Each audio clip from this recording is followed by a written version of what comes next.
পরিবার পরিজনের সঙ্গে ঈদ উদযাপনে রাজধানী ছাড়ছে মানুষ, যার ফলে মহাসড়কগুলোতে যানবাহনের চাপ বৃদ্ধি পাচ্ছে।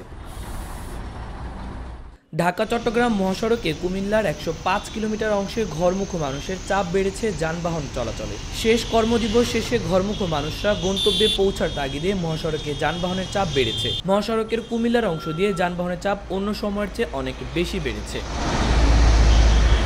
যাত্রীবাহী বাস ছাড়াও ব্যক্তিগত গাড়ি, ট্রাক, কাভার্ড ভ্যান, পশুবাহী যানবাহনের সংখ্যা বাড়ায় চাপ পড়েছে মহাসড়কে। এদিকে ঢাকা টাঙ্গাইল বঙ্গবন্ধু মহাসড়কে যানবাহনের চাপ বৃদ্ধি পেয়েছে। আজ সকালে ময়মনসিংহ লিং রোড এলাকায় উত্তরবঙ্গ থেকে ঢাকাগামী গরুবাহী ট্রাক বিকল হয়,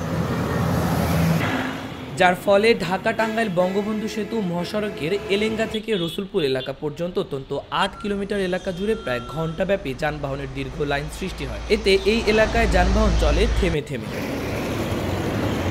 মাহবুবুর রহমান ইমন, খবর সংযোগ।